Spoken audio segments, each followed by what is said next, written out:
Welcome back to Toffee Booze, your source for all things Everton. I'm Ollie Hayes, and today I'm bringing the Everton News 24/7 roundup for the 21st of November. So let's get straight into it with today's headline, and it's surrounding a swap deal with the potential incoming of the Freaking Group as being the owners of Everton and Roma. And it suggests that the Freaking Group are looking to swap Brian Cristante of Roma, who's a midfielder, with Betto, and that's reported by Sport Witness. Some of you might remember Brian Cristante when he was in an Atalanta shirt. I think he scored in that 3-0 defeat away at Atalanta in the Europa League all those years ago under Ronald Koeman. So, he's definitely a midfielder that's been around the blocks in Italy. He's seems to be always at the consistently at the top end of the table in Serie A rather than the bottom end. So I think this is an interesting one. Obviously, Beto is he isn't liked fully, I think, by obviously a lot of the Everton fan base, but also by Sean Dyche. I think he's maybe fallen a little bit out of favour. I know he's made a few more cameo appearances off the bench than he has done recently. But that being said, I think the Freaking Group might look to come in and maybe swap that round and bring Brian Cristante over to Everton. But we wanted to get your thoughts on that. So on the Twitter poll, 47% of you were in favour of that swap deal with wanting to sign Brian Cristante, with 34% unsure and 19% against. So it seems to be quite a popular one. I think this one probably needs to wait until January. I think that there's one that this is one that, if it is going to happen, it will be in January rather than the summer. I think the Freaking Group will look to make a change as soon as possible. So, yeah, that's an interesting one to definitely keep an eye on because it's a rumor that seems to be cropping up quite a lot recently with Cristante and Betto. So, one to definitely keep an eye on. But onto some Branthwaite transfer news, and I think a lot of people are probably sick of hearing about this after the summer and all the sagas with Manchester United and so and so. But yeah, onto Branthwaite news, and Chris Wheeler has reported that Manchester United have held internal talks about a potential January transfer move for Jarrad Branthwaite. But this would come only if Manchester United were able to sell players, and that would only be accommodated if United sold to balance the books. So I think that plays on our side a little bit. Obviously, a player like Branthwaite, we know he's going to be 70, 80 million pound. He's a top player for us.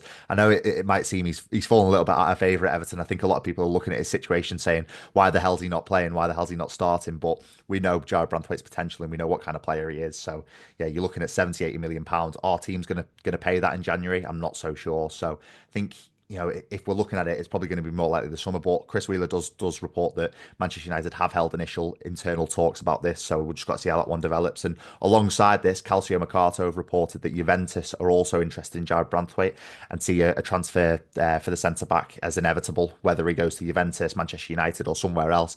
Calcio Mercato have reported that the transfer does seem to be inevitable for Jarrad Branthwaite, obviously with the outside looking in at his situation at Everton. This comes alongside Gleison Bremer, who's the centre back at Juventus. He is injured, so I think that's probably why this rumour is spinning around the rumour mill a little bit. And I think obviously Juventus maybe 10, 15 years ago were a top club. They were at the top of the game. Does a young player like Jarrad Branthwaite want to go to Serie A and kick on his career? I'm not so sure. I think it's probably more likely to go to Manchester United if I'm being honest. But again, if they come in with the money and it's all up front and it suits Everton, I don't see why not. I don't see why he couldn't end up in Turin playing for Juventus. But sticking with Juventus, they've walked away from any potential deal for Beto. That was one that was spinning around the rumour mill, I think, towards the back end of the summer transfer window and also moving into September, October. I think that was one that was definitely swirling round about a potential move for Beto back to Serie A with Juventus, and that was Corriere dello Sport that have reported that. It does seem to be inevitable, doesn't it, that Beto somehow ends up back in Italy playing his football. Obviously, we signed him from Udinese. What was it in 2023? Making his debut against Doncaster on the very day that he signed. So I think it is just seeming to be inevitable that Beto does end up back in Italy. And whether we get a swap deal, obviously, I've talked about Brian Cristante earlier in this video, or if you maybe just selling him straight back to Italy, I think it does seem inevitable, whether it be in January or in the summer, that Beto does end up back over there. But finally, we'll switch our focus and we'll go on to some incomings. And this is also Calcio Mercato, and they have reported our interest again in Samuel Chukwueze of AC Milan. With the report suggesting that Chukwueze he isn't very happy with his playing time at the San Siro. So this one just seems to keep cropping up. I think, I can picture 3 or 4 news roundups in my head where I've mentioned Samuel Chukwueze and a player that's, being looked at by Everton. And also, obviously, Kevin Thelwell has previous with him because he tried to sign him when he was at Villarreal. I think it was, a season and a half ago. So no, there's definitely previous there. There's definitely history, and there's definitely weight to this rumor. Whether we can, strike a deal and the freaking group maybe want to go on a different pathway and try and find someone else, or they want to pursue Chukwueze, obviously under Kevin Thelwell, that remains to be seen. But this is definitely one to keep an eye on, I think, in January, but also next summer as well. If we can maybe, nick him for a cheaper price, that'll be, obviously positive with everything going on with our finances. But it's one to definitely keep an eye on in terms of incomings. And finally, we'll finish with some injury news. Obviously, Sean Dyche did his press conference today ahead of the Brentford game. So I'll start with that. Both Yusuf Chamiti and Brozier have trained this week, but they won't feature against Brentford on Saturday. I think it's probably just come too soon for them.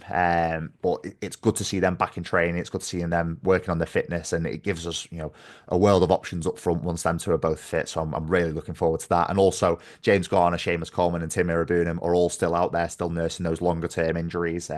Obviously, with James Garner with his back, and then Tim Irabunam, I think it was a stress fracture, which kept him out for a number of weeks now. But on the more positive side, Jarrad Branthwaite and Dwight McNeil, they've had their fair share of fitness issues in the last couple of weeks. Obviously with Jarrad Branthwaite missing a couple of games and Dwight McNeil missing a game as well, and they're back in full training. They're ready for selection on Saturday, so that's definitely positive news. Obviously, there was a bit of an interesting one over the international break with Branthwaite going to England and then withdrawing and coming back to Everton. So I think there was probably a few question marks on whether he would be fit, and has he got that? Has he regained that full fitness? But nope, he's fit. He's available for Saturday against Brentford, and as is McNeil. They're both available for selection, as I said before. So that is it for today's news roundup for the 21st of November. Let me know your thoughts on the incomings, but also the swap deal with Brian Cristante and Betto. Let me know your thoughts on that in the comments, and also let me know your thoughts ahead of Saturday about Branthwaite and McNeil being fit. Obviously, that's very positive news. But let me know your thoughts in the comments. Make sure you like, comment, subscribe, and I'll speak to you soon.